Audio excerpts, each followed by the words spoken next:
El Salvador/ˈsælvədɔr unregistered trademark _ officially the Republic of El Salvador, is the smallest and the most densely populated country in Central America. The country's capital city and largest city is San Salvador. Important cultural and commercial centers for Central America on the whole include Santa Ana and San Miguel. El Salvador borders the Pacific Ocean on the south, and the countries of Guatemala to the west and Honduras to the north and east. Its easternmost region lies on the coast of the Gulf of Fonseca, opposite Nicaragua. As of 2009, El Salvador had a population of approximately 5,744,113 people, composed predominantly of Mestizos. The cola cube then was the official currency of El Salvador from 1892 to 2001, when it adopted the US dollar. In 2010 El Salvador ranked 12th among Latin American countries in terms of the Human Development Index and 4th in Central America, due in part to ongoing rapid industrialization. The indigo plant, which yielded a rich blue dye, was El Salvador's most important crop during the colonial period. Its place was taken by coffee in the second half of the 19th century. Between 1871 and 1927 coffee production so dominated the country's economy that it was known as the Coffee Republic, and by the early 20th century, coffee accounted for 90% of the country's export earnings. Its importance to the economy began to decline after the Great Depression. By 1987 it was responsible for half of export earnings, and by 2004 coffee production accounted for only 7%. History. Pre-Columbian civilization in El Salvador dates to its settlement by the Native American Pipil people, who were descendants of the Nahuatl speakers. They called their territory Kuskatan, a Nahuatl word meaning the place of precious jewels, Hispanicized as Quetzaltlan. The people of El Salvador today are variably referred to as Salvadoran, while the term Quetzalteco is commonly used to identify someone of Salvadoran heritage. In pre-Columbian times the territory was inhabited by various Native American peoples, including the Pipil, a Nahuatl-speaking population that occupied the central and western regions of the territory, and the Lenca, who settled in the east of the country. The larger domain until the Spanish conquest of the kingdom was Quetzaltlan. Since El Salvador resided on the eastern edge of the Mayan civilization, the origins of many of El Salvador's ruins are controversial. However, it is widely agreed that Mayans likely occupied the areas around Lago de Gcha and Cihuatan. Other ruins such as Tezamol, Joya de Serran and San Andres may have been created by the Pipil or the Mayan or possibly both. European contact. In 1520 the indigenous population of the territory had been reduced by 80% due to the smallpox epidemic that affected the Mesoamerican area. The Spanish admiral André Copyright Near ± led an expedition to Central America and disembarked on Mingara Island, which he named Petronila, in the Gulf of Fonseca, on May 31, 1522. Thereafter he discovered Jiquilisco Bay on the mouth of Lempa River. This was the first known visit by Spaniards to what is now Salvadoran territory. Conquest of Quetzaltlan. Between 1524 and 1525, after participating in the conquest of Mexico, Spanish conquistadors led by Pedro de Alvarado and his brother Gonzalo crossed the Rio Paz from the area comprising the present Republic of Guatemala into what is now the Republic of El Salvador. The Spaniards were disappointed to discover that the indigenous Pipil people had no gold or jewels like those they had found in Guatemala or Mexico, but recognized the richness of the verdant land's volcanic soil. Pedro de Alvarado led the first incursion by Spanish forces to extend their dominion to the nation of Quetzaltlan, in June 1524. On June 8, 1524, the conquerors arrived in the neighborhood of Acajutla at a village called Acachual. There, according to records, a battle ensued between the opposing armies, with the Pipil wearing cotton armor and carrying long lances. This circumstance would be crucial in the progression of the battle. Alvarado approached the Pipil lines with his archers' showers of crossbow arrows, but the natives did not retreat. The conquistador noticed the proximity of a nearby hill and knew that it could be a convenient hiding place for his opponents.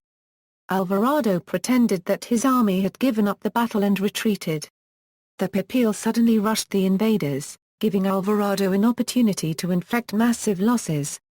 The Pipil warriors who fell to the ground could not get back on their feet, hindered by the weight of their cotton armor, which enabled the Spanish to slaughter them. In the words of Alvarado, the destruction was so great that in just a short time there were none which were left alive. However, Alvarado's army were not completely unscathed. In the battle, Alvarado himself was struck by a slingshot to his thigh which fractured his femur bone. According to local tradition, the stone that hit the conquistador was hurled by a Pipil Tatini called a tonal. The resultant infection lasted about 8 months and left Alvarado partially crippled. In spite of this wound, he continued the conquest campaign with relish. The Spanish efforts were firmly resisted by the indigenous people, including the Pipil and their Mayan-speaking neighbors. Despite Alvarado's initial success in the Battle of Acajutla, the people of Kuskatan, who according to tradition were led by a warlord called Atlacatl, defeated the Spaniards and what was left of their Mexican Tlaxcala Indian allies, forcing them to withdraw to Guatemala. There, Pedro de Alvarado was again wounded, this time on his left thigh, which left him handicapped for the rest of his life. He abandoned the war and appointed his brother, Gonzalo de Alvarado, to continue the task. It took 2 subsequent expeditions to bring the Pipil under Spanish control. In 1525, the conquest of Kuskatan was completed and the city of San Salvador was established. The Spanish faced much resistance from the Pipil and were not able to reach eastern El Salvador, the area of the Lencas. Finally, with reinforcements, in 1526 the Spanish established the garrison town of San Miguel, headed by another explorer and conquistador, Luis de Moscoso Alvarado, nephew of Pedro Alvarado. Legend holds that a Maya Lenca woman, Crown Princess Äsælvədɔr I, daughter of a Ŝisalkan Nichan I and Lady Omamatku, monarch of the Lencas, organized resistance to the domination of the gold and profit-hungry conquistadors. The Lenca kingdom was alarmed by de Moscoso's invasion, and Äsælvədɔr dealt with it by going from village to village, uniting all the Lenca towns in present-day El Salvador and Honduras against the Spaniards.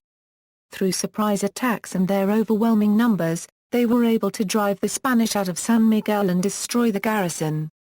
For 10 years, the Lencas prevented the Spanish from building a permanent settlement. Then the Spanish returned with more soldiers, including about 2,000 forced conscripts from indigenous communities in Guatemala. They pursued the Lenca leaders further up into the mountains of Intibucá.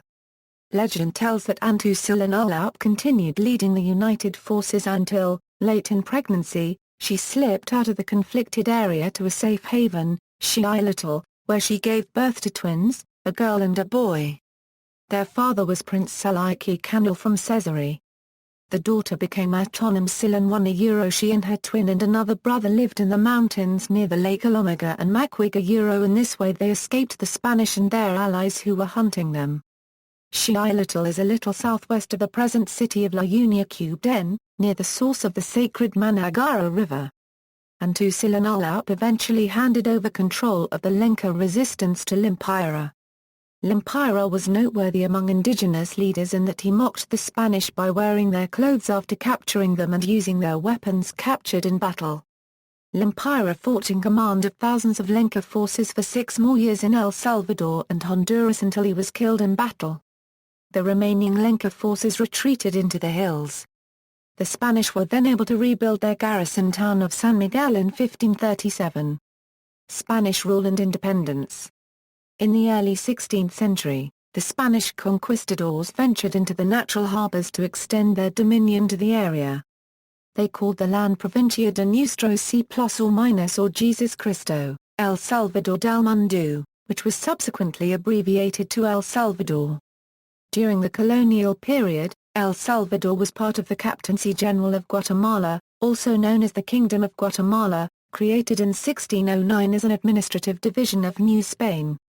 The Salvadoran territory was administered by the mayor of Sonsonate, with San Salvador being established as an intendencia in 1786.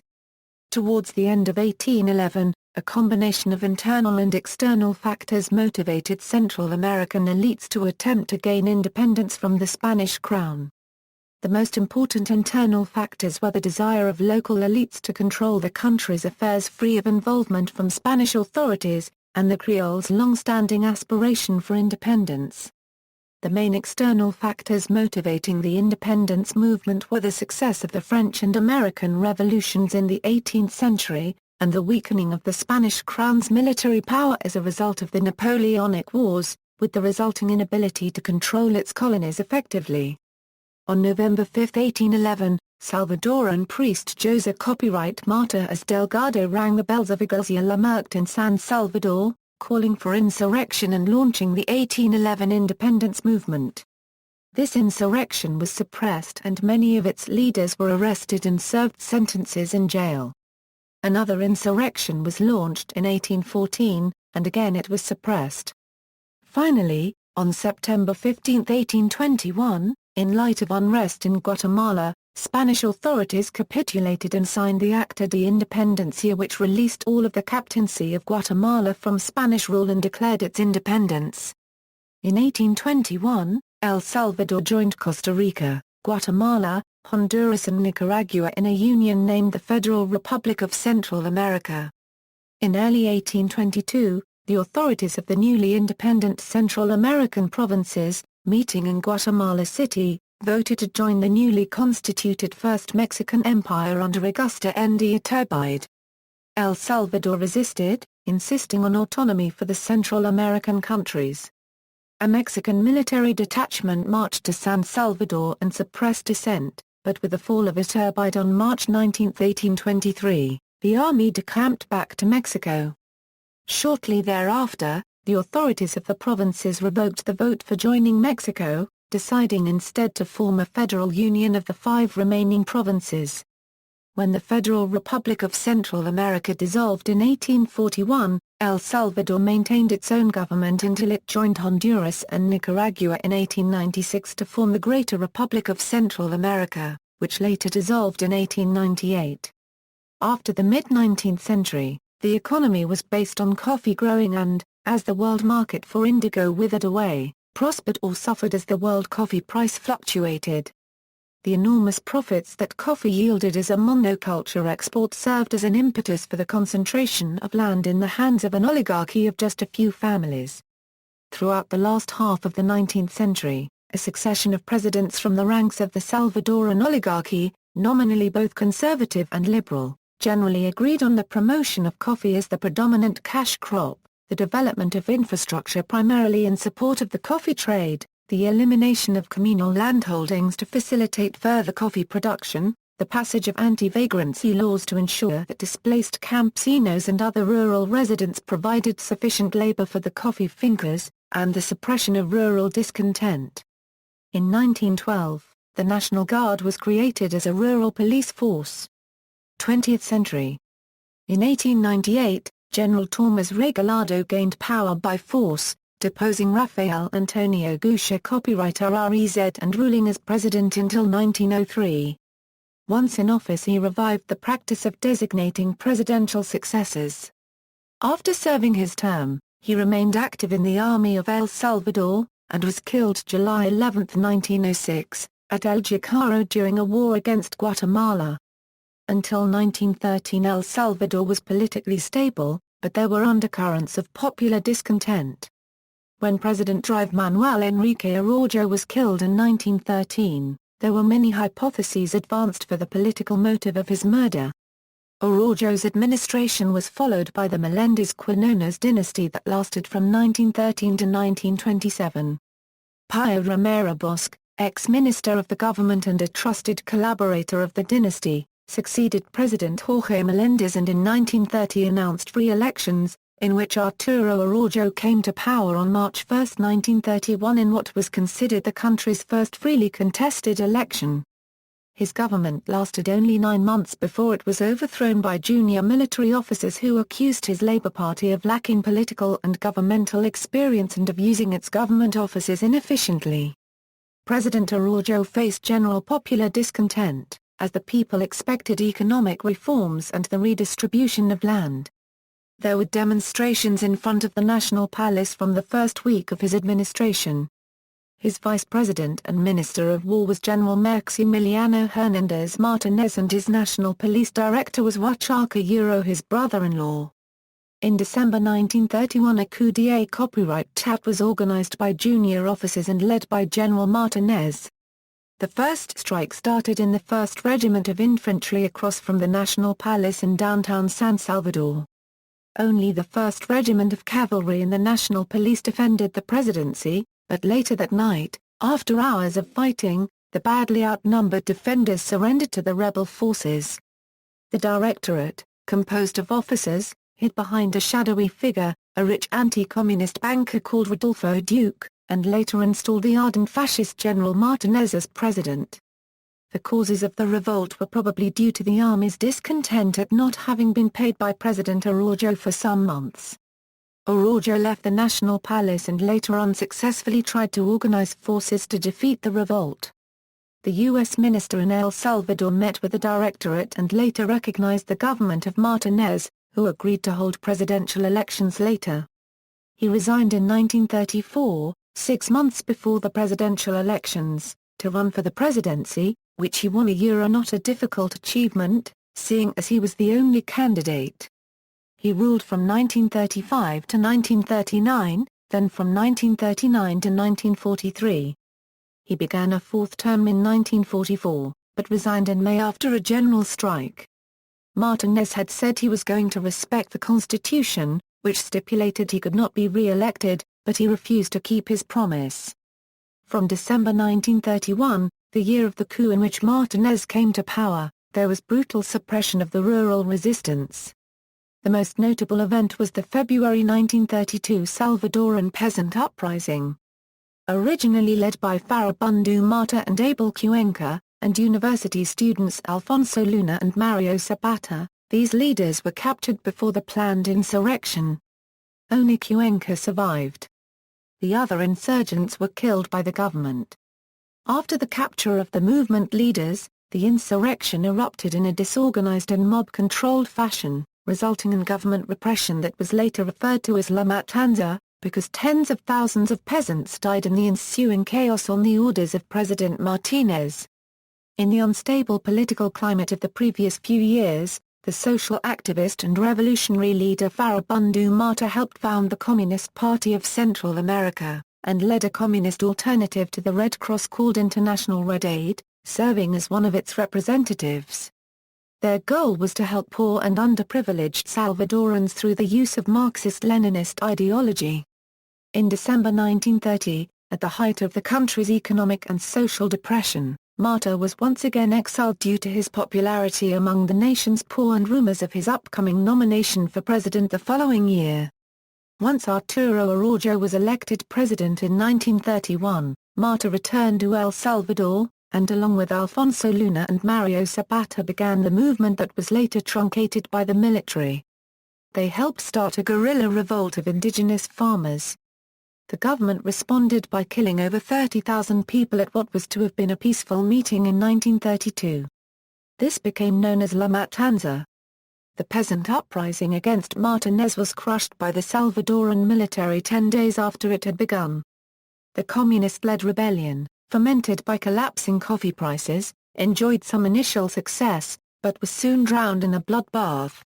President Martínez, who had himself toppled an elected government only weeks earlier, ordered the defeated Marta shot after a perfunctory hearing. Historically, the high Salvadoran population density has contributed to tensions with neighboring Honduras, as land-poor Salvadorans emigrated to less densely populated Honduras and established themselves as squatters on unused or underused land. This phenomenon was a major cause of the 1969 football war between the two countries. As many as 130,000 Salvadorans had been forcibly expelled or had fled from Honduras.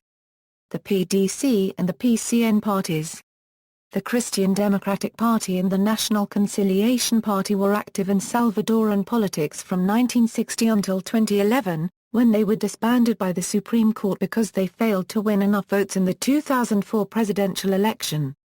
Both parties have since reconstituted. They share common ideals, but one represents the middle class and the latter the interests of the Salvadoran military. PDC leader José Copyright Napoleão Dendert was the mayor of San Salvador from 1964 to 1970, winning 3 elections during the regime of PCN President Julio Adalberto Rivera Carballo. Dendert later ran for president with a political grouping called the National Opposition Union but was defeated in the 1972 presidential elections. He lost to the ex-Minister of Interior, Colonel Arturo Armando Molina, in an election that was widely viewed as fraudulent. Molina was declared the winner even though Dendert was said to have received a majority of the votes. Dendert, at some army officers' request, supported a revolt to protest the election fraud, but was captured, tortured and later exiled. Dendert returned to the country in 1979 to enter politics after working on projects in Venezuela as an engineer. The October 1979 coup d'état copyright tat. In October 1979 a coup d'état copyright tat brought the revolutionary government junta of El Salvador to power. It nationalized many private companies and took over much privately owned land. The purpose of this new junta was to stop the revolutionary movement already underway in response to Dendert's stolen election.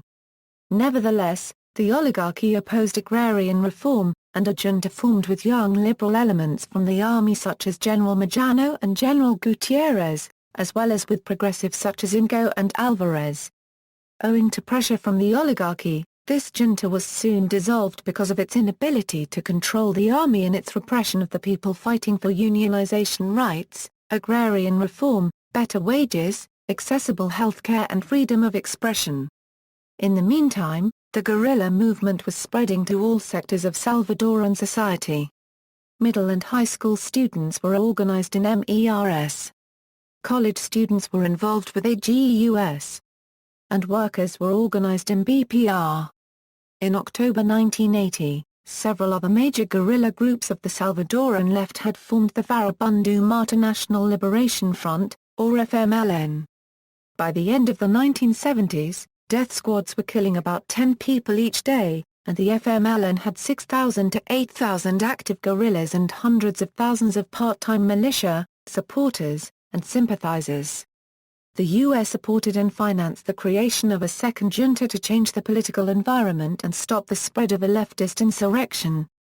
Napoleon Dendert was recalled from his exile in Venezuela to head this new junta. However, a revolution was already underway and his new role as head of the junta was seen by the general population as opportunistic. He was unable to influence the outcome of the insurrection.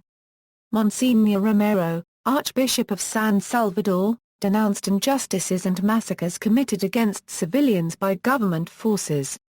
He was considered the voice of the voiceless, but he was assassinated by a death squad while saying Mass on March 24, 1980.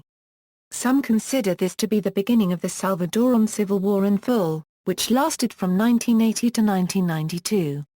On January 16, 1992, the government of El Salvador, represented by President Alfredo Cristiani, and the FMLN, represented by the commanders of the 5 guerrilla groups Shafik Handel, Joaquin Villalobos, Salvador Zar Nchezsaran, Francisco Jovel and Eduardo Sancho, all signed the peace agreements brokered by the United Nations which ended the 12-year civil war. This event, held at the Chapultepec Castle in Mexico, was attended by UN dignitaries and other representatives of the international community. After signing the armistice, the president stood up and shook hands with all the now ex-guerrilla commanders, an action which was widely admired. The so-called Chapultepec Peace Accords mandated reductions in the size of the army, and the dissolution of the National Police, the Treasury Police, the National Guard and the Civilian Defense, a paramilitary group.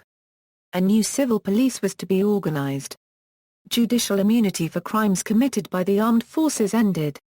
The government agreed to submit to the recommendations of a Commission on the Truth for El Salvador, which would investigate serious acts of violence occurring since 1980, and the nature and effects of the violence, and recommend methods of promoting national reconciliation.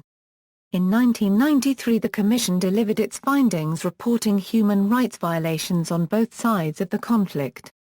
5 days later the El Salvadoran legislature passed an amnesty law for all acts of violence during the period.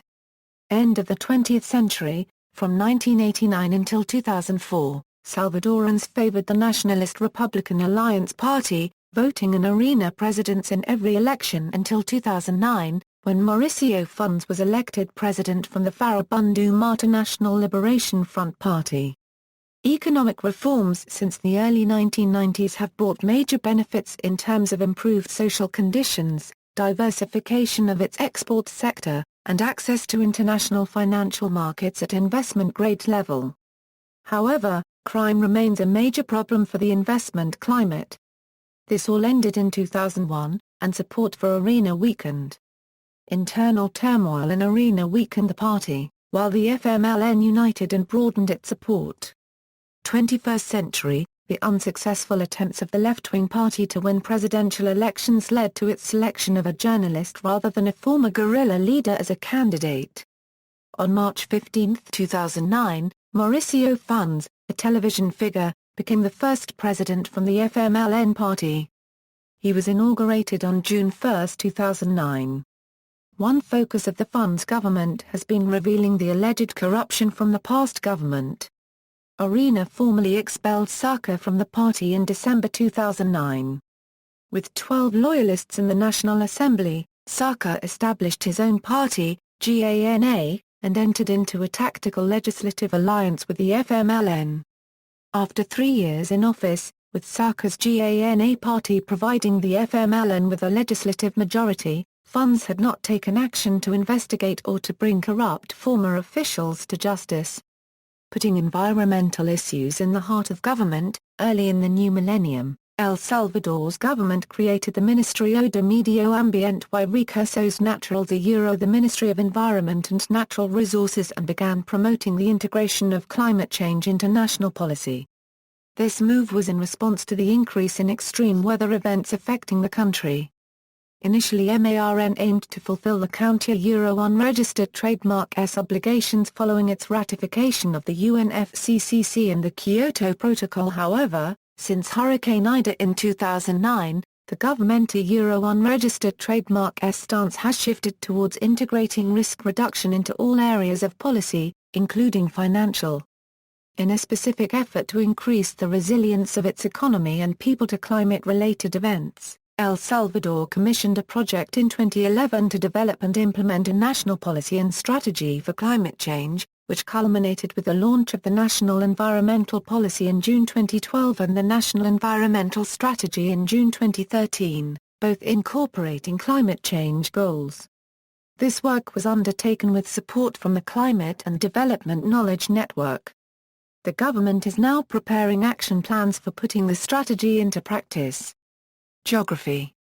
El Salvador lies in the Isthmus of Central America between latitudes 13° and 15° N, and longitudes 87° and 91° W. It stretches 270 km from west-northwest to east-southeast and 142 km north to south, with a total area of 13,073 km, about the size of Massachusetts or Wales. As the smallest country in continental America, El Salvador is affectionately called Pulgarcito de America. The highest point in the country is Cerro El Pital, at 2,730 meters, on the border with Honduras. El Salvador has a long history of destructive earthquakes and volcanic eruptions. San Salvador was destroyed in 1756 and 1854, and it suffered heavy damage in the 1919, 1982, and 1986 tremors. The country has over 20 volcanoes, although only 2, San Miguel and Ísælvədɔr, have been active in recent years. From the early 19th century to the mid-1950s, Ísælvədɔr erupted with a regularity that earned it the name Lighthouse of the Pacific.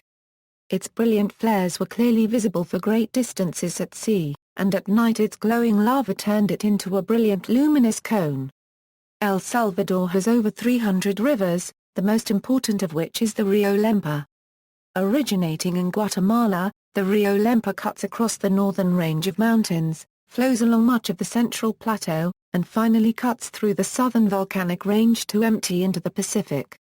It is El Salvador's only navigable river. It and its tributaries drain about half the country. Other rivers are generally short and drain the Pacific lowlands or flow from the Central Plateau through gaps in the southern mountain range to the Pacific. These include the Kuskatan, Ebo, Tarola, Paz and the Rio Grande de San Miguel. There are several lakes enclosed by volcanic craters in the country, the most important of which are Lake Ilopango and Lake Coatepec. Lake Gawan-Cortorija is El Salvador's largest natural lake. Several artificial lakes were created by the damming of the Lempa, the largest of which is Embalse Cube Grande. There are a total 320 km2 of water within El Salvador's borders. El Salvador shares those borders with Guatemala and Honduras. The total national boundary length is 546 km, 126 miles with Guatemala and 343 km with Honduras. It is the only Central American country that has no Caribbean coastline. The coastline on the Pacific is 307 km long. Two parallel mountain ranges cross El Salvador to the west with a central plateau between them and a narrow coastal plain hugging the Pacific. These physical features divide the country into two physiographic regions. The mountain ranges and central plateau, covering 85% of the land, comprise the interior highlands. The remaining coastal plains are referred to as the Pacific lowlands. Climate: El Salvador has a tropical climate with pronounced wet and dry seasons. Temperatures vary primarily with elevation and show little seasonal change. The Pacific lowlands are uniformly hot. The central plateau and mountain areas are more moderate. The rainy season extends from May to October. This time of year is referred to as invierno or winter. Almost all the annual rainfall occurs during this period. Yearly totals, particularly on southern-facing mountain slopes, can be as high as 2170 ohm. The best time to visit El Salvador would be at the beginning or end of the dry season. Protected areas in the Central Plateau receive less, although still significant, amounts. Rainfall during the season generally comes from low-pressure systems formed over the Pacific and usually falls in heavy afternoon thunderstorms. Hurricanes occasionally form in the Pacific with the notable exception of Hurricane Mitch, which formed in the Atlantic and crossed Central America. From November through April, the northeast trade winds control weather patterns. This time of year is referred to as verano, or summer. During these months, air flowing from the Caribbean has lost most of its precipitation while passing over the mountains in Honduras. By the time this air reaches El Salvador, it is dry, hot, and hazy, and the country experiences hot weather, excluding the northern higher mountain ranges, where temperatures will be cool. In the extreme northeastern part of the country near Cerro El Pital, snow is known to fall during summer as well as during winter due to the high elevations. Natural disasters, extreme weather events. El Salvador's position on the Pacific Ocean also makes it subject to severe weather conditions, including heavy rainstorms and severe droughts, both of which may be made more extreme by the El Niño +or-O and La Niña +or-O effects. Severe deforestation and soil erosion have made the landscape vulnerable to landslides and forest fires. These characteristics, coupled with severe fiscal constraints, make the nation highly susceptible to the impacts of extreme weather events. In the summer of 2001, a severe drought destroyed 80% of the country's crops, causing famine in the countryside. On October 4, 2005, severe rains resulted in dangerous flooding and landslides, which caused a minimum of 50 deaths. And in 2010, losses to agriculture from flooding exceeded $100 million, while those resulting from drought were $38 million.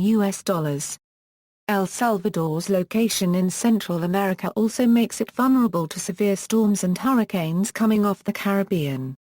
Since the 1990s, there has been an increase in the frequency and duration of storms, as well as a marked change in the pattern of their occurrence. Hurricanes used to strike El Salvador infrequently, only came from the Atlantic and were limited to the months of September and October. However, since the mid-1990s, such storms have occurred more frequently, originated in both the Atlantic and Pacific, and have struck in 6 different months of the year. Earthquakes and volcanic activity. El Salvador lies along the Pacific Ring of Fire, and is thus subject to significant tectonic activity, including frequent earthquakes and volcanic activity.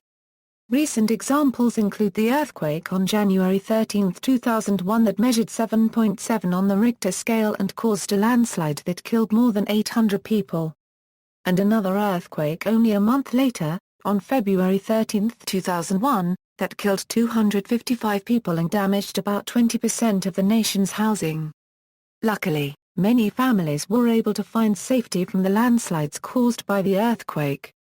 The San Salvador area has been hit by earthquakes in 1576, 1659, 1798, 1839, 1854, 1873, 1880, 1917, 1919, 1965, 1986, 2001 and 2005. The 5.7 MW earthquake of 1986 resulted in 1,500 deaths, 10,000 injuries, and 100,000 people left homeless. El Salvador's most recent destructive volcanic eruption took place on October 1, 2005, when the Santa Ana volcano spewed a cloud of ash, hot mud and rocks that fell on nearby villages and caused 2 deaths. The most severe volcanic eruption in this area occurred in the 5th century AD when the Ilopanga volcano erupted with a VEI strength of 6, producing widespread pyroclastic flows and devastating Mayan cities. The Santa Ana volcano in El Salvador is active. The most recent eruptions were in 1904 and 2005. Lago de Coatepec was created by water filling the caldera that formed after a massive eruption. The British Imperial College's El Salvador project aims to build earthquake-proof buildings in remote areas of the country. Biodiversity and endangered species. There are 8 species of sea turtles in the world. 6 of them nest on the coasts of Central America, and 4 make their home on the Salvadoran coast, the leatherback turtle, the hawksbill, the green sea turtle and the olive ridley. Of these 4 species, the most common is the olive ridley turtle, followed by the brown turtle. The other 2 species, hawksbill and leatherback, are much more difficult to find as they are critically endangered, while the olive ridley and brown turtle are in danger of extinction. Recent conservation efforts provide hope for the future of the country's biological diversity. In 1997, the government established the Ministry of the Environment and Natural Resources. A general environmental framework law was approved by the National Assembly in 1999. Specific legislation to protect wildlife is still pending. In addition, a number of non-governmental organizations are doing important work to safeguard some of the country's most important forested areas. Foremost among these is Silvanatura, which manages El Impossible, the country's largest national park under an agreement with El Salvador's environmental authorities. Despite these efforts, much remains to be done. It is estimated that there are 500 species of birds, 1,000 species of butterflies, 400 species of orchids, 800 species of trees, and 800 species of marine fish in El Salvador. Government and politics. The 1983 Constitution is the highest legal authority in the country.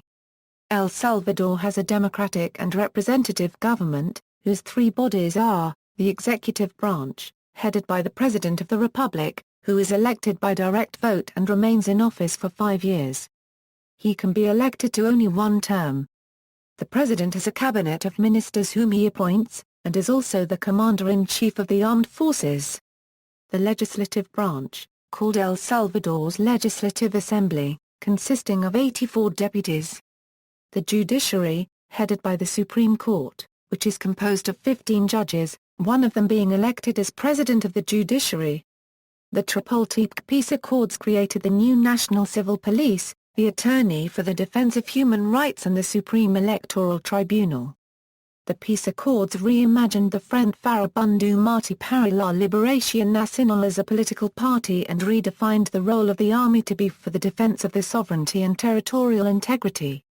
The accords also removed some security forces who were in command of the army, such as the National Guard, Treasury Police and special battalions that were formed to fight against the insurgency of the 1980s.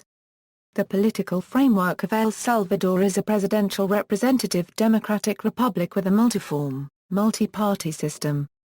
The president, currently Mauricio Funes, is both head of state and head of government. Executive power is exercised by the government. Legislative power is vested in both the government and the Legislative Assembly.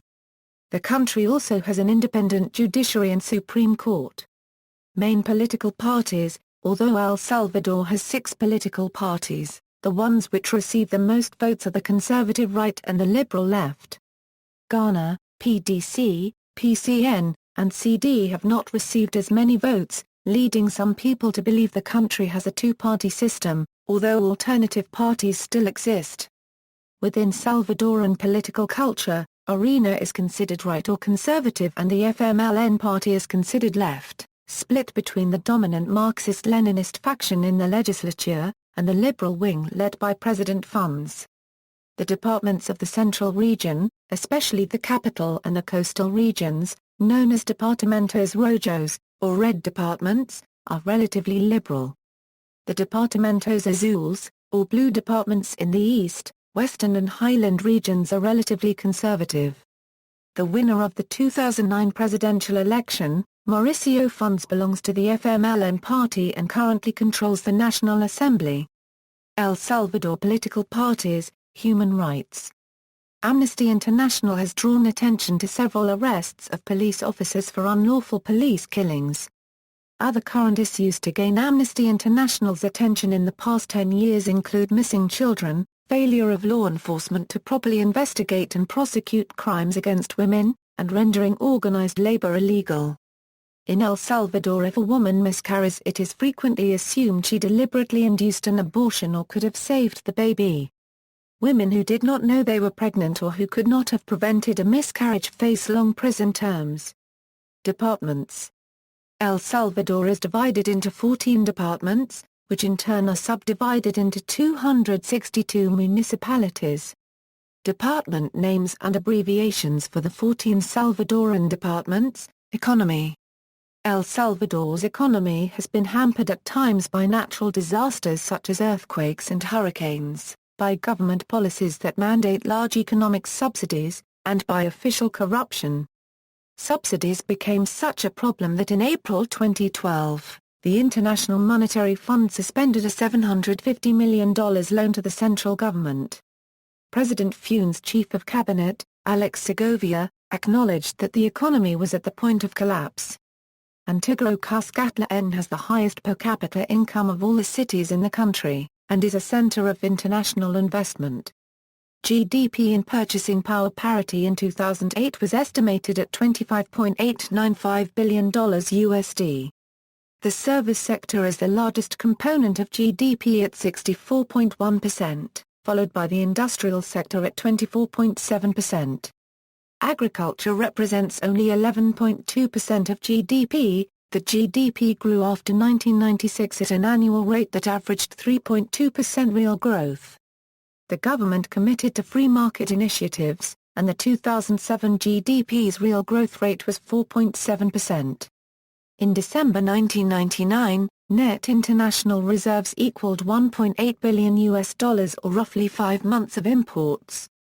Having this hard currency buffer to work with, the Salvadoran government undertook a monetary integration plan beginning January 1, 2001, by which the US dollar became legal tender alongside the Salvadoran cola cubden, and all formal accounting was done in US dollars. Thus, the government has formally limited the implementing of open market monetary policies to influence short-term variables in the economy.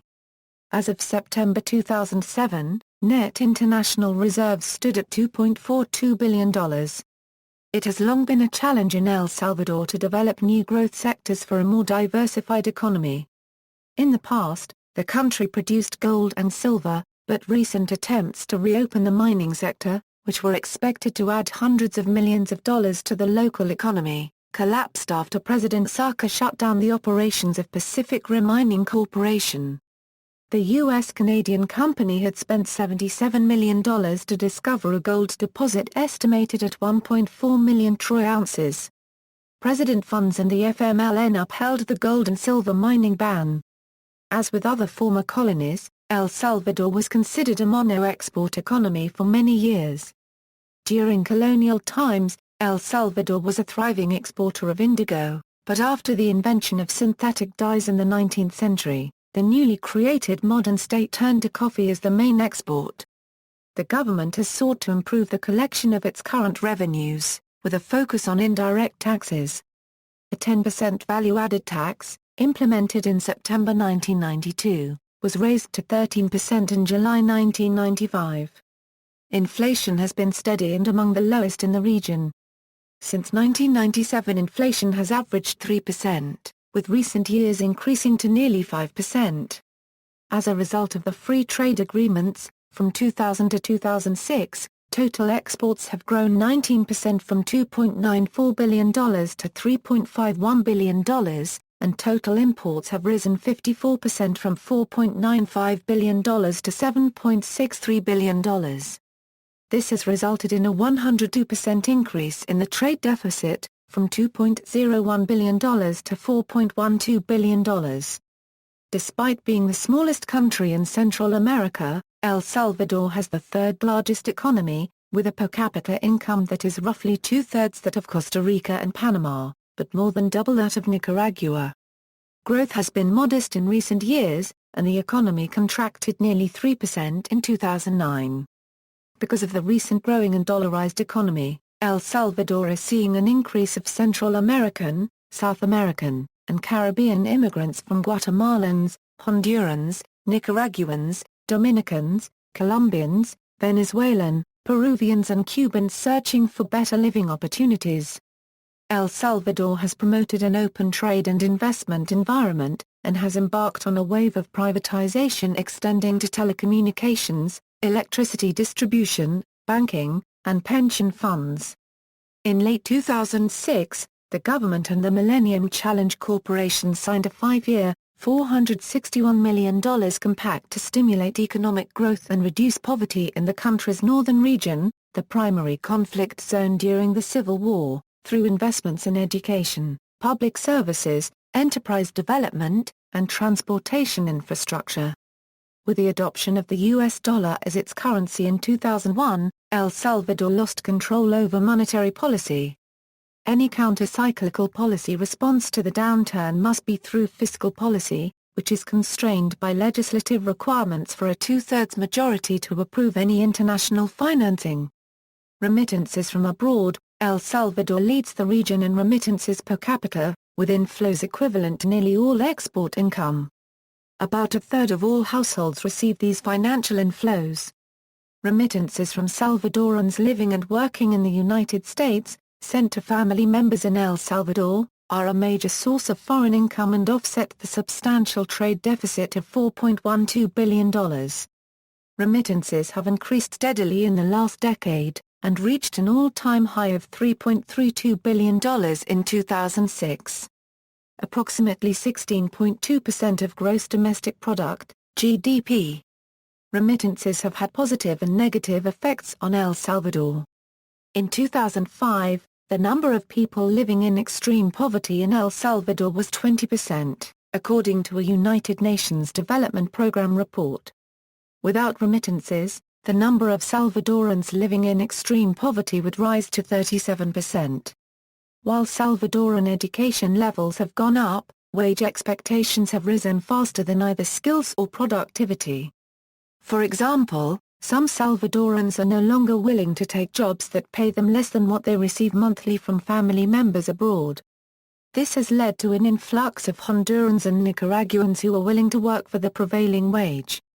Also, the local propensity for consumption over investment has increased.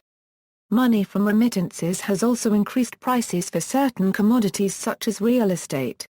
With much higher wages, many Salvadorans abroad can afford higher prices for houses in El Salvador than local Salvadorans, and thus push up the prices that all Salvadorans must pay.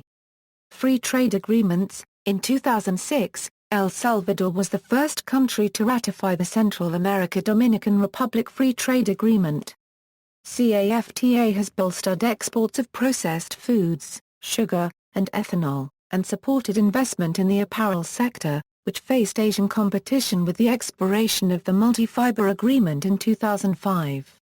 In anticipation of the declines in the apparel sector's competitiveness, the previous administration sought to diversify the economy by promoting the country as a regional distribution and logistics hub, and by promoting tourism investment through tax incentives. There are a total of 15 free trade zones in El Salvador. El Salvador signed the Central American Free Trade Agreement, negotiated by the 5 countries of Central America and the Dominican Republic, with the United States in 2004. CAFTA requires that the Salvadoran government adopt policies that foster free trade. El Salvador has signed free trade agreements with Mexico, Chile, the Dominican Republic, and Panama and increased its trade with those countries. El Salvador, Guatemala, Honduras, and Nicaragua also are negotiating a free trade agreement with Canada. In October 2007, these 4 countries and Costa Rica began free trade agreement negotiations with the European Union. Negotiations started in 2006 for a free trade agreement with Colombia. Official corruption and anti-business practices. In an analysis of Arena's electoral defeat in 2009, the U.S. Embassy in San Salvador pointed to official corruption under the Sarko administration as a significant reason for public rejection of continued Arena government. According to a secret diplomatic cable made public by WikiLeaks, while the Salvadoran public may be inured to self-serving behavior by politicians, many in Arena believe that the brazen manner in which Sarko and his people are widely perceived to have used their positions for personal enrichment went beyond the pale. Arena deputy Roberto Dobuison told a U.S. diplomat that Sarko deliberately ignored his public works minister unregistered trademark government contract kickbacks scheme, even after the case was revealed in the press. Furthermore, considerable evidence exists, including from U.S. business sources, that the Sarko administration pushed laws and selectively enforced regulations with the specific intent to benefit Sarko family business interests. Subsequent policies under the Sarko and Funds administrations made El Salvador less friendly to foreign investment, and the World Bank sharply lowered its once positive ratings of the country. By 2012, El Salvador slid to 112th place out of 183 countries in the World Bank's annual Ease of Doing Business Index. The World Economic Forum lowered El Salvador's economic competitiveness rating in 2012 from 43rd to 91st in the world. El Salvador began 2012 with the lowest level of foreign investment in Central America, with San Salvador being rated 44th out of 48 Central American cities in terms of attractiveness to investors. Foreign companies increasingly have resorted to arbitration in international trade tribunals after Salvadoran government policies damaged their investments. In 2008, El Salvador sought international arbitration against Italy's Enel Green Power, on behalf of Salvadoran state-owned electric companies for a geothermal project Enel had invested in 4 years later. Enel indicated it would seek arbitration against El Salvador, blaming the government for technical problems that prevent it from completing its investment. The U.S. Embassy warned in 2009 that the Salvadoran government's populist policies of mandating artificially low electricity prices were damaging private sector profitability, including the interests of American investors in the energy sector. The U.S. Embassy noted the corruption of El Salvador's judicial system and quietly urged American businesses to include arbitration clauses, preferably with a foreign venue, when doing business in the country. In May 2012, a tribunal of the World Bank's International Center for the Settlement of Investment Disputes ruled against El Salvador after Pacific Rim Mining Corporation had filed for arbitration to claim $100 million in losses. Demographics. Salvadoran people. The population of El Salvador increased from 1.9 million inhabitants in 1950 to 4.7 million in 1984. El Salvador has lacked authoritative demographic data for many years because no national census was taken between 1992 and 2007. Before the 2007 census, patterns in population growth led many officials to estimate the country's population at between 7.1 and 7.2 million people. However, on May 12, 2008, El Salvador's Ministry of Economy released statistics gathered in the census of the previous May. These data present a figure for the total population that corroborates the earlier estimates, 7,185,218. Challenges to the 2007 census on a number of grounds are forthcoming. The country's population is composed of mestizos, whites, and indigenous peoples. 86% of Salvadorans are of mixed ancestry. In the mestizo population, Salvadorans of predominantly Spanish descent, Afro-Salvadoran, a native indigenous who are not connected to indigenous customs or language, all identify themselves as mestizo culturally. 12% of Salvadorans are of mostly Spanish descent. Small communities of French, German, Swiss, English, Irish, Italian, Danish, Swedish, Norwegian, Dutch and Central European ethnicity also exist within the country. The majority of Central European immigrants arrived during World War II as refugees from Czechoslovakia, Germany, Hungary, Poland, and Switzerland, and their descendants are scattered in different communities across El Salvador. Russians arrived during the Salvadoran Civil War, concurrent with the US/Soviet Union Cold War, to help the communist guerrillas in their struggle to seize the government. Americans, Australians, and Canadians assisted the military junta in their fight against the communists. Only 1% of the Salvadoran population is purely indigenous, mostly Pipil, Lenca, Xinca and Caquira. The current low numbers of indigenous people may be partly explained by mass murders during the 1932 Salvadoran peasant uprising. Up to 30,000 peasants were killed in what by modern standards would be considered genocide because of the Salvadoran army's efforts to exterminate a certain racial group. Other ethnic groups include Arabs, Jews, other Central Americans, South Americans, Caribbean and a small group of Asians. El Salvador is the only Central American country that has no visible African population today, which is the result of racial intermixing during colonial times. Africans that were brought to El Salvador completely mixed in their mestizo population, creating Afro-Mestizo Salvadorans. Africans are also not visible because of El Salvador's isolation from the Atlantic Central American coastline, where the slave trade occurred for centuries. This scarcity of African population is also due to laws imposed by the Spanish and Criollos around the 17th century after a slave revolt in San Salvador, which was sustained by authorities even after independence was won from Spain in 1821 and slavery was abolished. During most of the 20th century, immigration of people of African descent was restricted by law. General Maximiliano Hernández Martínez instituted race laws in 1930 that prohibited four ethnic groups Blacks, Gypsies, and Asians from entering the country. It was not until the 1980s that this law was rescinded, although it was never implemented forcefully. Regardless of these racial laws, Afro-Salvadorans are present in some areas due to immigrants arriving from neighboring countries like Belize, Honduras, and Nicaragua, who eventually mixed in with the local populations. Arabs, mostly Palestinian Christians, are today one of the most notable immigrant groups in El Salvador, despite their relatively small numbers. Denying this, the book Seeing Indians, A Study of Race, Nation, and Power in El Salvador, by Virginia Q. Tilley, states on page 210. No 20th-century law or regulation ever prohibited the entry, settlement, or patriation of blacks, under the Martinez dictatorship or any other regime. There have been several publications presenting information about Africans in what is now El Salvador during the colonial period. Among the immigrant groups in El Salvador, Palestinian Christians stand out. Though few in number, their descendants have attained great economic and political power in the country, as evidenced by the election of ex-President Antonio Saca, whose opponent in the 2004 election, Shafik Handel, was likewise of Palestinian descent, and the flourishing commercial, industrial, and construction firms owned by this ethnic group. The capital city of San Salvador has about 2.1 million people. An estimated 42% of El Salvador's population live in rural areas.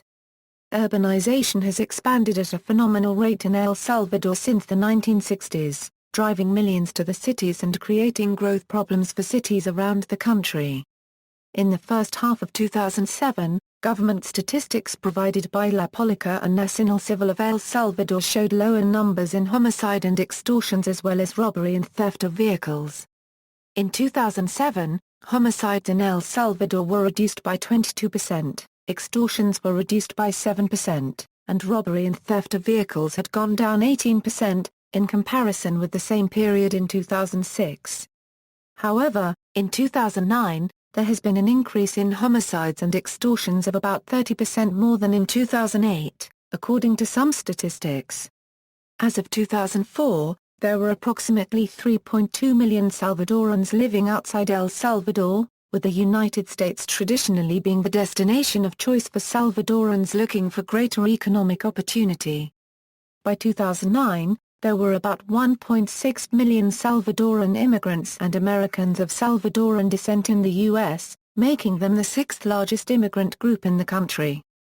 Salvadorans also live in nearby Belize, Guatemala, Honduras and Nicaragua. The majority of expatriates emigrated during the Civil War of the 1980s for political reasons and later because of adverse economic and social conditions. Other countries with notable Salvadoran communities include Canada, Mexico, the United Kingdom, Sweden, Brazil, Italy, Colombia, and Australia. There is also a large community of Nicaraguans, 100,000 according to some figures, in the United States and Costa Rica, many of them seasonal immigrants. Largest cities, language: Spanish is the official language and is spoken by virtually all inhabitants. Some indigenous people still speak their native tongues, but indigenous Salvadorians who do not identify as Mestizo constitute only 1% of the country's population. However, all of them can speak Spanish. Quechua is spoken by immigrants of Guatemalan and Belizean indigenous people living in El Salvador. There have also been recent large migrations of Hondurans and Nicaraguans. German, Dutch and French are taught as a secondary language in private international schools, such as the Liceo Francis, Escuela Alemana, Academia Britannica Kuskatan and the Escuela Americana. English has been taught by Americans and the British in El Salvador for several decades, at least 50 years. However, most formal education is given in private schools, out of reach for most of the population, who have to attend public schools where they receive education in a very elementary level of English. There has been a small Japanese community in El Salvador since World War II, as well as a considerable Taiwanese community. The local Spanish vernacular is called Caliche. Salvadorians use voseo, which is also used in Nicaragua, Costa Rica, Uruguay and Argentina. This refers to the use of vos as the second-person pronoun, instead of ta. However, Caliche is considered informal and a small number of people choose not to use it. Nahuatl is an indigenous language that has survived, though it is only used by small communities of some elderly Salvadorans in western El Salvador. Religion. There is diversity of religious and ethnic groups in El Salvador. The majority of the population is Christian. Roman Catholics and Evangelicals are the two major denominations in the country. Those not affiliated with any religious group amount to 17% of the population. The remainder of the population is made up of Jehovah's Witnesses, Hare Krishnas, Muslims, Jews, Buddhists, Latter-day Saints, and those adhering to indigenous religious beliefs. Health. For the period 2005–2010, El Salvador had the third lowest birth rate in Central America, with 22.8 births per 1,000. However, during the same period, it has the highest death rate in Central America, 5.9 deaths per 1,000. According to the most recent United Nations survey, life expectancy for men was 68 years and 74 years for women. Healthy life expectancy was 57 for males and 62 for females in 2003. Crime. In the past few years, El Salvador has experienced high crime rates, including gang-related crimes and juvenile delinquency. Some say that this was a result of the deportation of thousands of Salvadorans from the U.S., the majority of whom were members of Mis-13. In the mid-1990s, the gangs in which Salvadorans had been involved in the United States began to show up in El Salvador. Today El Salvador experiences some of the highest murder rates in the world. It is also considered an epicenter of the gang crisis, along with Guatemala and Honduras. In response to this, the government has set up countless programs to try to guide the youth away from gang membership. So far its efforts have not produced any quick results. One of the government programs was a gang reform called Super Mano Dura. Super Mano Dura had little success and was highly criticized by the UN. It saw temporary success in 2004 but then saw a rise in crime after 2005. In 2004, the rate of intentional homicides per 100,000 citizens was 41, with 60% of the homicides committed being gang-related. The Salvadoran government reported that the Super Mano Dura gang legislation led to a 14% drop in murders in 2004. However, El Salvador had 66 homicides per 100,000 inhabitants in 2012, more than triple the rate in Mexico that year. There are an estimated 25,000 gang members at large in El Salvador with another 9,000 in prison. The most well-known gangs, called maras in colloquial Spanish, are Mara Salvatrucha and their rivals Cali 18. Maras are, or at least were, hunted by death squads including Sombra Negra. New rivals also include the Rising Mara, the Rebels 13. As of March 2012, El Salvador has seen a 40% drop in crime due to what the Salvadoran government called a gang truce, however extortions that affect the small business are not taken into account. In early 2012, there were on average of 16 killings per day but in late March that number dropped to fewer than 5 per day and on April 14, 2012 for the first time in over 3 years there were no killings in the country. Overall, there were 411 killings in January 2012, but in March the number was 188, more than a 40% reduction, while crime in neighboring Honduras has risen to an all-time high. Presently, the Alto El Criminal Crime Stoppers program is in operation and provides financial rewards for information leading to the capture of gang leadership. The reward often ranges between $100 and $500 per call. Culture. Mestizo culture dominates the country, heavy in both Native American indigenous and European Spanish influences. A new composite population was formed as a result of intermarrying between the native Mesoamerican population of Kuskatan with the European settlers.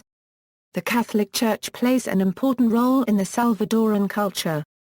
Archbishop Oscar Romero is a national hero for his role in resisting human rights violations that were occurring in the lead-up to the Salvadoran Civil War. Significant foreign personalities in El Salvador were the Jesuit priests and professors Ignacio Ellacuria, Ignacio Mata and Barracubed, and Segundo Montes, who were murdered in 1989 by the Salvadoran army during the height of the Civil War. Painting, ceramics and textiles are the principal manual artistic mediums. Writers Francisco Gavidia, ̂sælvədɔr copyright, Claudia Lars, Alfredo Espino, Pedro Jeffrey Rivas, Manlio Argueta, Jose copyright Roberto Say, and poet Rock Dalton are among the most important writers from El Salvador. Notable 20th-century personages include the late filmmaker Baltasar Polio, female film director Patricia Chayka, artist Fernando Lut, and caricaturist ̂sælvədɔr Salazar. Amongst the more renowned representatives of the graphic arts are the painters Augusto Crispin, No Canjura, Carlos Corplas Julia Dars, Mauricio Mejia, Maria Elena Palmo de Mejia, Camilo Minero, Ricardo Carbonell, Roberto Hueso, Miguel Angel Cerny Araujo, and many others. For more information on prominent citizens of El Salvador, check the list of Salvadorans. Public holidays. Tourism. The only airport serving international flights in the country is Comalapa International Airport. This airport is located about 40 km southeast of San Salvador. The airport is commonly known as Comalapa International or El Salvador International. El Salvador's tourism industry has grown dynamically over recent years as the Salvadoran government focuses on developing this sector. In 2006, tourism accounted for 4.6% of GDP. In 1996, it accounted for 0.4%. In this same year, tourism grew 4.5% worldwide. Comparatively, El Salvador saw an increase of 8.97%, from 1.15 million to 1.27 million tourists. This has led to revenue from tourism growing 35.9%, from $634 million to $862 million. In 1996, tourism revenue was only $44.2 million. Also, there has been an even greater increase in the number of excursions. More than 222,000 excursionists visited El Salvador in 2006, a 24% increase over the previous year. Most North American and European tourists seek out El Salvador's beaches and nightlife. Besides these two attractions, El Salvador's tourism landscape is slightly different from those of other Central American countries. Because of its geographic size and urbanization, there are not many nature-themed tourist destinations such as ecotourism, or archaeological sites, open to the public. Surfing, however, is a natural tourism sector that has gained popularity in recent years as Salvadoran beaches have become increasingly popular. Surfers visit many beaches on the coast of La Libertad in the east end of the country, finding surfing spots that are not yet overcrowded. Also, the use of the United States dollar as Salvadoran currency, and direct flights of €4 6 hours from most cities in the United States, are factors for American tourists. Urbanization and Americanization of Salvadoran culture has also led to the abundance of American-style malls, stores, and restaurants in the three main urban areas, especially Greater San Salvador. Currently, tourists to El Salvador can be classified into four groups: Central Americans, North Americans, Salvadorans living abroad, primarily in the United States, and Europeans and South Americans. The first three represent the vast majority of tourists. Recently, El Salvador has attempted to broaden its tourist base by increasing the number of visitors from Europe and South America. Early indicators show that the government's efforts are working. When comparing January-March 2007 to the same period in 2006, tourism has grown overall 10%, and specifically from North America 38%, Europe 31%, and South America 36%. In the fall, Livingston Airlines will initiate the only direct flight between Europe and El Salvador. The Decameron Salinitas, a recently inaugurated resort, has contributed to the growth of tourism by South American visitors because of the resort chain's name recognition, and it is looking to do the same with Europeans. A whole new segment of tourism has grown up around El Salvador's recent turbulent past. Artillery fragments, battle photographs, combat plans, and mountain hideouts have become tourist attractions in themselves. Since 1992, residents in some economically depressed areas have set up local enterprises to profit from these. The mountain town of Perquien was considered the guerrilla capital, and today it is home to the Museum of the Revolution, featuring cannons, uniforms, pieces of Soviet weaponry, and other weapons of war once used by the FMLN's headquarters.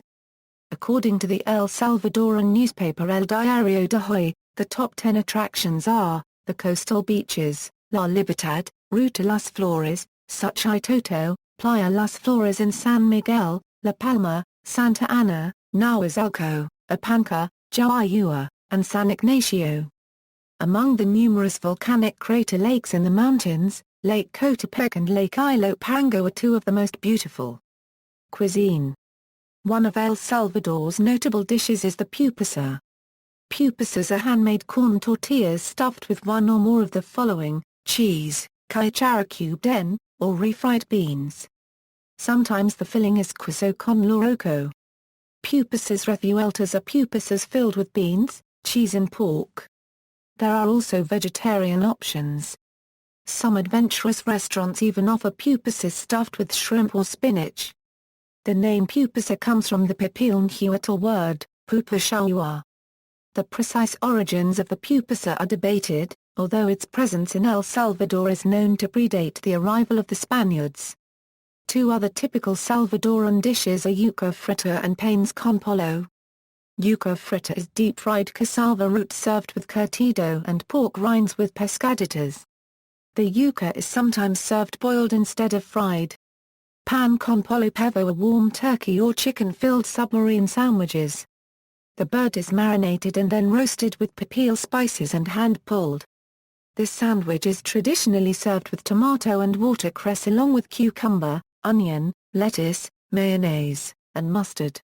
One of El Salvador's typical breakfasts is fried plantain, usually served with cream.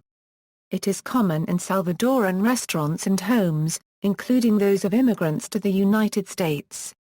Alguasht, a condiment made from dried, ground peppers, is commonly incorporated into savory and sweet Salvadoran dishes. Maria Luisa is a dessert commonly found in El Salvador. It is a layered cake that is soaked in orange marmalade and sprinkled with powdered sugar.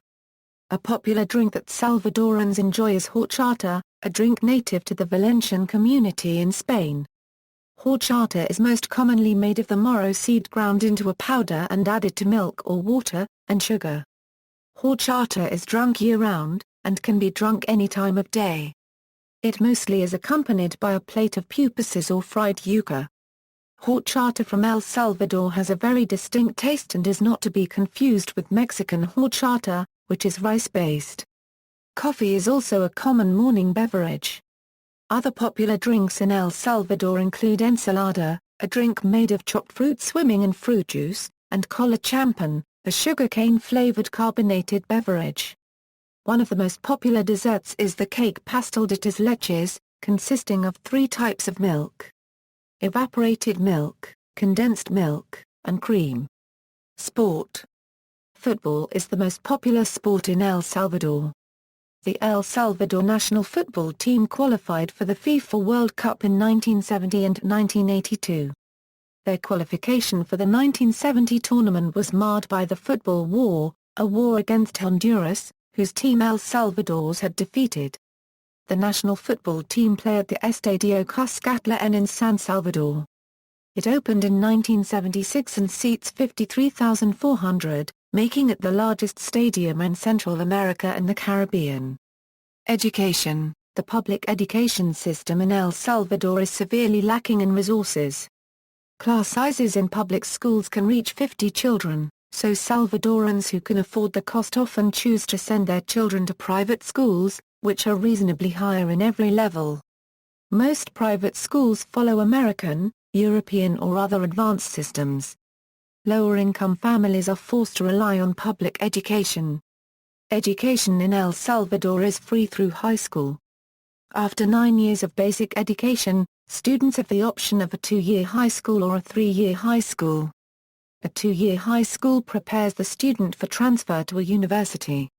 A 3-year high school allows the student to graduate and enter the workforce in a vocational career, or to transfer to a university to further their education in their chosen field. Post-secondary education varies widely in price. There is one public university, Universidad de El Salvador, UES. The University of El Salvador has one main campus in San Salvador and 3 more campuses in Santa Ana, San Miguel and San Vicente. El Salvador has several private universities, Universidad Dr. José Copyright Martínez Delgado, UJMD, Universidad Centroamericana José Copyright Simea Cube Den Cor Plus or Minus S, UCA, Universidad Francisco Gavidia, UFG, Universidad Tecnológica, UTEC, Universidad Don Bosco, UDB, Universidad Evangélica Universidad Drive Andra Copyright S. Bello UNAB, Universidad de Nueva San Salvador, UNSSA, Universidad Albert Einstein, Universidad Salvadorana Alberto Masferrer, USAM, Universidad Modular Abierta, UMA, Universidad Monseñor Oscar Anilfo Romero, UMOAR, Universidad Politécnica, Universidad Católica de El Salvador, UNICAS, Escuela de Comunicación Cube den Mar Cube Nica Herrera, ECMH,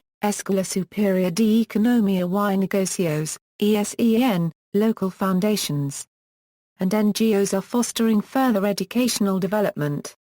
See also. Outline of El Salvador, Index of El Salvador related articles, List of national parks of El Salvador, List of Salvadorans, Outline of El Salvador, Postage stamps and postal history of El Salvador. Photo gallery of sites in El Salvador. References. Further reading, Background notes, El Salvador, January 2008. Accessed March 6, 2008. Bonner, Raymond. Weakness and Deceit, U.S. Policy and El Salvador. New York, Times Books, 1984. CIA World Factbook, El Salvador, February 28, 2008. Accessed March 6, 2008. Country-specific information, U.S. State Department, October 3, 2007. Accessed March 6, 2008. Danner, Mark. The Massacre at El Mozote, A Parable of the Cold War. New York, Vintage Books, 1994. Foley, Erin. Cultures of the World, El Salvador. 1995, Montgomery, Tommy Sue. Revolution in El Salvador, From Civil Strife to Civil Peace. Boulder, Colorado, Westview Press, 1995. Rosa, Audrey Celeste. The Courage to Change, Salvadoran Stories of Personal and Social Transformation. Wilfrid Laurier University, Stadler, Sydney. It Started with an Oyster. The Memoirs of Sidney M. Stadler, CBE. Penner Press 1975. Autobiography of a British businessman and diplomat in El Salvador, with much on Salvadoran society and politics from the 1920s to 1950s. Villas, Carlos. Between Earthquakes and Volcanoes, Market, State, and the Revolution America. New York, Monthly Review Press. 1995. External links, Embassy of El Salvador in London. A content-rich site about every aspect of Salvadorian life, government, business, and politics.